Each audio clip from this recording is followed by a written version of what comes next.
জোরে বলেন ঠিক কিনা, জোরে বলেন। যারা নাস্তিক হয়েছে তারা আল্লাহকে, বিশ্ব নবী সাল্লাল্লাহু আলাইহি সাল্লামকে নিজের গালি দেয়, অথবা গালি না দিল, কেউ যদি কোনো ব্লগার যদি গালি দেয় তাহলে সেটাকে সমর্থন পর্যন্ত করছে। এই কোরআন এটা বলে রাজনীতির সাথে কোন সাথে সম্পর্ক নাই, এই কথা বলে তারা এইটাই প্রমাণ করলো তারা তারা শিক্ষিত কিন্তু কুশিক্ষিত, সুশিক্ষিত হতে পারে নাই। জোরে বলেন ঠিক কিনা, জোরে বলেন। সুশিক্ষিত হতে হলে তার কোরআন তার ভিতরে থাকতে হবে। আল্লাহর ভয় যদি তার না থাকে, যদি আল্লাহর ভালোবাসা, বিশ্বনবীর প্রেম যদি না থাকে, ওই মানুষটাকে শিক্ষিত মানুষ এটা দুনিয়ার সাধারণ একটা বাহ্যিকভাবে শিক্ষিত হতে পারে, প্রকৃতভাবে সে শিক্ষিত নয়, অশিক্ষিত 100%। জোরে ঠিক কিনা আমার ভাইরা শুনুন।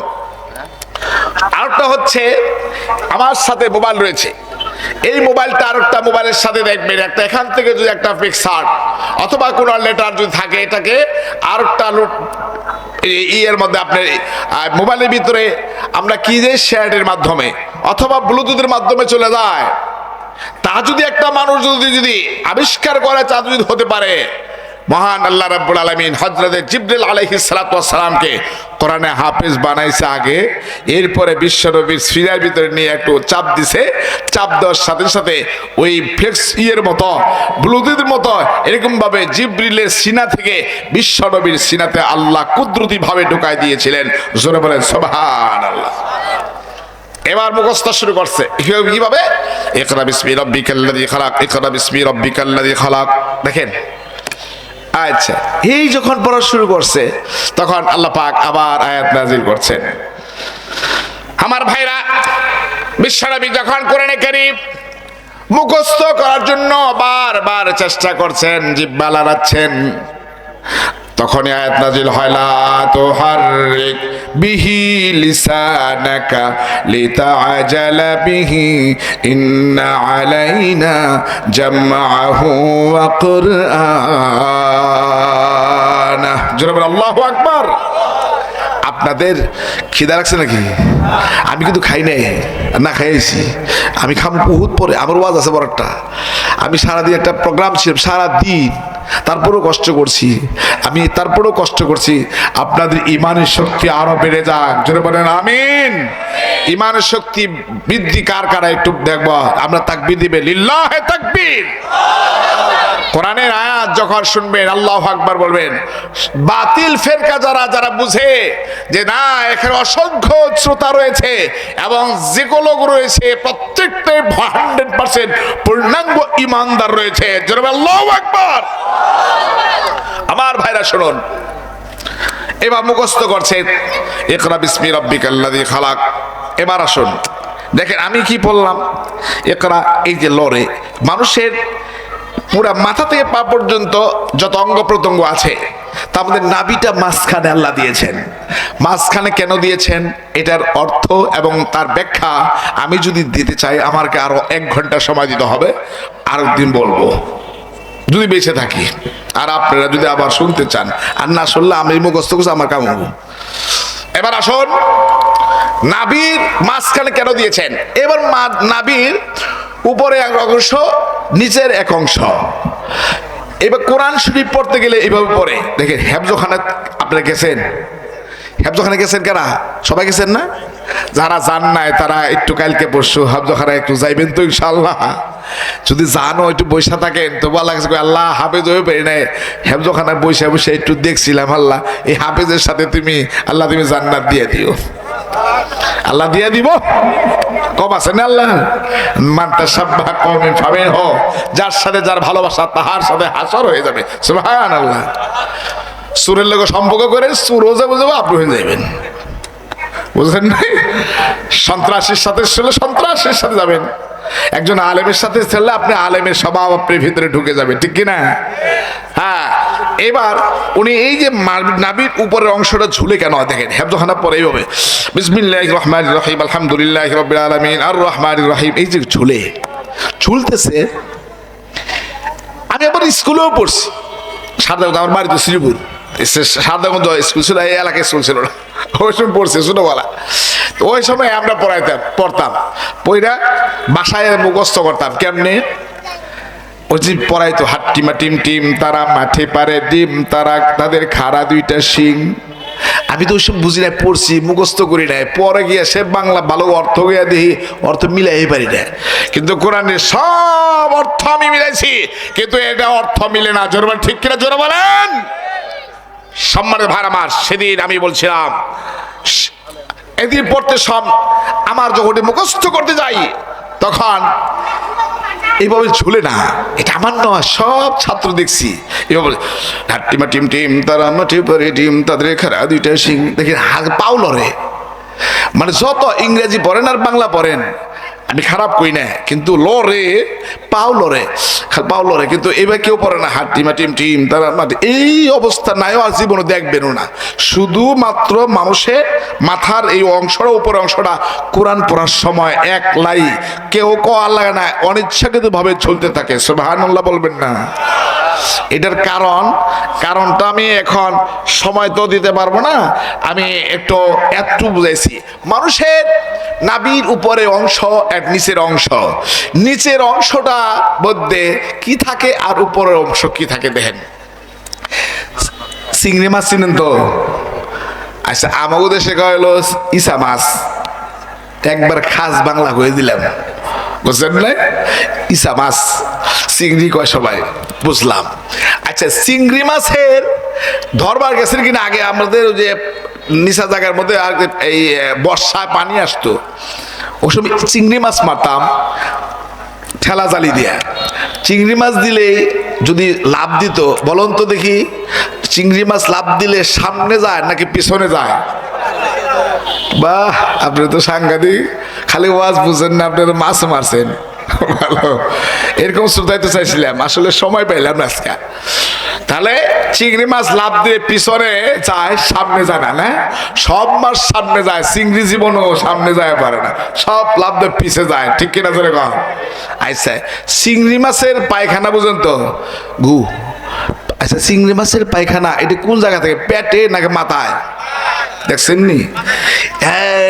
তো এবার আসেন, চিংড়ি মাছের পায়খানা থাকে হলো মাথায়, ওর বুদ্ধি আর কত হইব, এই জন্য পিসমুখী যাওয়া, হ্যাঁ পিসমুখী। আর মানুষের যে আমরা প্রস্রাব পায়খানা, এটা নাভির উপরে থাকে না নিচে থাকে? আচ্ছা, নিচে থাকে। এবার আসুন যে মানুষের মেধা, স্মৃতিশক্তি, ব্রেন, এটা কি নিচে থাকে নাভির না উপরে থাকে? মাথায় থাকে। জোরে বল ঠিক কিনা? এই মেধা, এই বুদ্ধি শক্তি একমাত্র দিয়েছেন মানুষকে, জিনকে। কে দিয়েছেন? বুঝ শক্তি। জোরে বলে কে দিয়েছেন? এই বুঝ শক্তিটা, এটা এমন এক জিনিস, এটা কোরআন হচ্ছে উপরের না নিচের? জোরে কন। হ্যাঁ, আলিফ লাম মিম, আল্লাহু আকবার। যালিকাল কিতাবু লা রাইবা ফীহি হুদাল লিল মুত্তাকিন।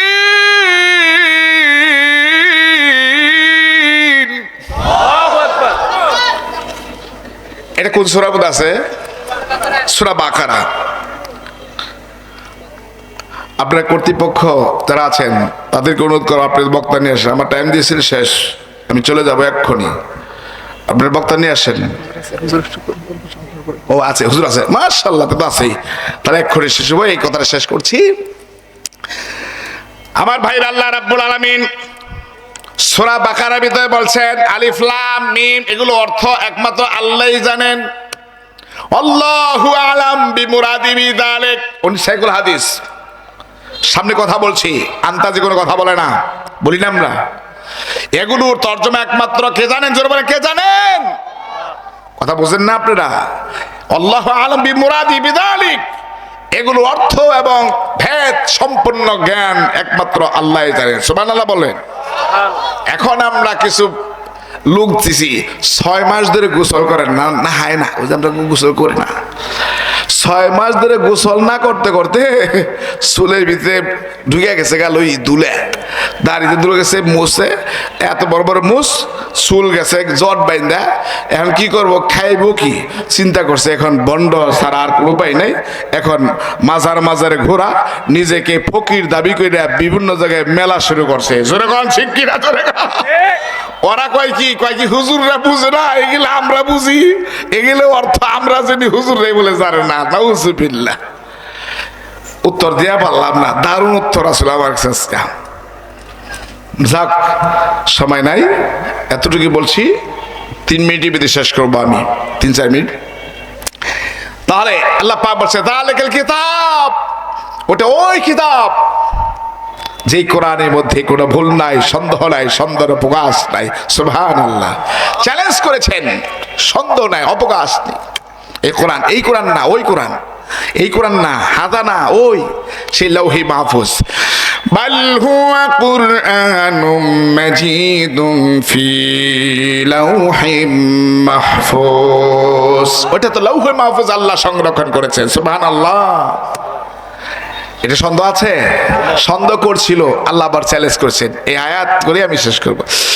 وَإِن كُنتُمْ فِي رَيْبٍ مِّمَّا نَزَّلْنَا عَلَى عَبْدِنَا فَأْتُوا بِسُورَةٍ مِّن مِّثْلِهِ وَادْعُوا شُهَدَاءَكُم مِّن دُونِ اللَّهِ إِن كُنتُمْ صَادِقِينَ فَإِن لَّمْ تَفْعَلُوا ولن تفعلوا فاتقوا النار التي وقودها الناس والحجارة أعدت للكافرين। আরে আল্লাহ পাক বলছে, তারা যদি এই কথা বলে যে এটা বানোয়াটি, তাহলে তারাও তো মানুষ, এরকম কোরআন বানাইতে গোটা কোরআন না একটা ছোড়া, তাও পারেন নাই, পারবেও না। যা হোক আমার ভাইরা, সেই কোরআনে কারীম আজকে দস্তারবন্দ উপলক্ষে ওয়াজ বাইতুল কোরআন, এই মাদ্রাসার যিনি সুপারিনটেন্ডেন্ট, যিনি পরিচালক মুহতামিম, আমার চাচাতো ভাই হাফেজ মাওলানা আব্দুর রহিম সাহেব, তার বড় ভাই আছে মুফতি শাহাবুদ্দিন, অত্যন্ত নরম ভদ্র আমার চাচা ভাইরা, দাওয়াত করেছে, আসছি। দাওয়াত না করলে এটা তো বাড়ি আমার, এটা তো মাদ্রাসা আমাদেরই, সেজন্য আমার সবসময় তো আমি আসি। আমি তো আপনাদেরই একজন মেহমান, বাড়ি এখানে স্থানীয়। আবার 2 নং ওয়ার্ডের আপনাদের পরিচিত একজন মুসলিম ম্যারেজ রেজিস্ট্রার, আপনারা সবাই চিনেন। আপনি 2 নং ওয়ার্ডের কাজীকার, আমি কাজী, আপনারা অনেকে দেখেন নাই মনে হয়, আমি হেড কাজী। তো যাই হোক, আপনাদের ভালোবাসা মহব্বত নিয়ে আছি, থাকবো ভবিষ্যৎ। দোয়া করবেন। এবং এই মাদ্রাসার সভাপতি যে পরিচালক আমার শ্রদ্ধেয় চাচা জনাব মোহাম্মদ মোতালেব মন্ডল, আমার চাচা, আল্লাহ তাআলা যেন তাকে আবার তার সন্তান সবাইকে নেক হায়াত দান করুক। আমার বড় ভাই, আমার অত্যন্ত খুব মহব্বতের আলেম আল্লামা মুফতি মুখলেসুর রহমান, খুবই ভালো, আমার খুবই প্রাণের মানুষ। হজ করেছি একসাথে, মাত্র কয়েক মাস আগে উমরা করেছি। আল্লাহ তাআলা যেন ওনাকে এবং আমরা সবাইকে আল্লাহ দীনের উপরে কবুল করুক। এক্ষুনি চলে যাচ্ছি। আল্লাহ পাক এই মাদ্রাসা ওয়াজকে আল্লাহ তাআলা কবুল করুক, আমিন সুম্মা আমিন। আসসালামু আলাইকুম ওয়া রাহমাতুল্লাহি ওয়া বারাকাতুহু। ما شاء الله، جزاه الله أحسن الجزاء، بارك الله في علمك وعملك। الله تعالى حضرت के এই দীনী খিদমতের জন্য কবুল করুন। সকলে বলে আমিন। আপনারা কি ঘুমিয়ে গেলেন নাকি? এবার মঞ্চে আসছেন আপনাদেরকে জাগ্রত করতে মাদানী শিল্পী গোষ্ঠীর থেকে